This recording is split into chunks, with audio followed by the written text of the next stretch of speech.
అండి అందరికీ నమస్తే. నేను మీ సునీల్ మద్దాల.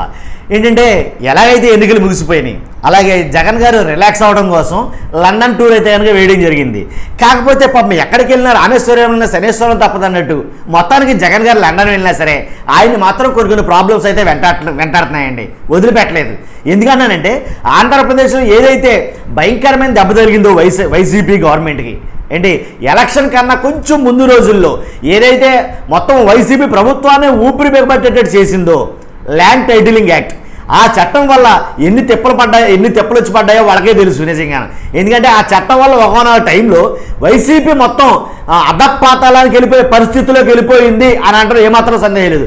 వైసీపీ గెలుపు లెక్కలని తారుమారు చేసింది ఈ ల్యాండ్ టైటిలింగ్ యాక్ట్ చట్టం అనేది అని అంటారు, ఏమాత్రం సందేహం లేదు. కాబట్టి అలాంటి ల్యాండ్ టైటిలింగ్ యాక్ట్ చట్టం ద్వారా ఏదైతే ఇన్ని పరిణామాలు చోటు చేసుకున్నాయో దాన్ని విడిచిపెట్టకుండా కొంతమంది అంటే తెలుగుదేశం నాయకులు కావచ్చు, అలాగే ప్రజావాదులు కావచ్చు, అలాగే చాలామంది ఉన్నారు కదా, వాళ్ళందరూ కూడా ఏంటంటే కనుక ఈ ల్యాండ్ టైటిలింగ్ చట్టం గురించి అసలు ఏమంటుంది, అసలు నిజంగా నీతి ఆయోగ్ దీన్ని సమర్థించిందా, నీతి ఆయోగ్ దీన్ని తీసుకొచ్చిందా, అలాగే కేంద్ర ప్రభుత్వం ఇన్వాల్వ్మెంట్ ఎంతవరకు ఉంది, జగన్మోహన్ రెడ్డి గారు చెప్తుంది నిజమా అబద్ధమా అనేది ఆలోచించి ఏదైతే ఆర్టీఐ ఉందో రైట్ ఇన్ఫర్మేషన్ యాక్ట్ ఏదైతే చట్టం ఉందో ఆ చట్టం ద్వారా వాస్తవాలు తెలుసుకోవాలని ఆర్టీఐకి ఫిర్యాదు చేశారు.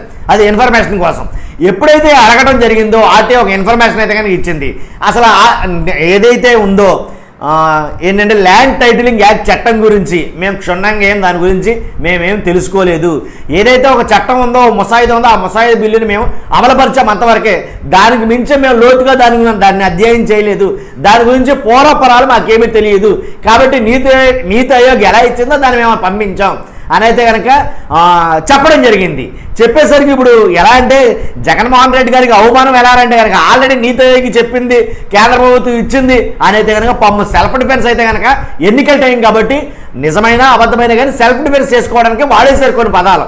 ఇప్పుడు ఏదైతే ఆర్టీఐ చట్టం ద్వారా బయటకు వచ్చిందో దాన్ని మళ్ళీ కప్పిపుచ్చిపోవడానికి ఎలాంటి అవకాశం లేదు. ఎందుకంటే పబ్లిక్గా దొరికిపోయినట్టు అనమాట.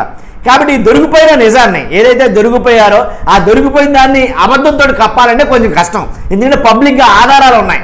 కాబట్టి ఈ ఆధారాలతోటి ఆర్టీఐ ఇచ్చిన ఆధారాలతోటి ప్రతిపక్షాలు మామూలుగా గగ్గోలు పెడుతున్నాయి. ఇదేనా నువ్వు చెప్పిన నిజం, ఇదేనా నీకు నీతి ఆయోగ్ చెప్పింది అన్నావు, ఇదేని మొత్తానికి ఎలాగైతేనండి భయంకరంగా అయితే కనుక ఇక మీద ట్రోలింగ్ అయితే జరగబోతుంది.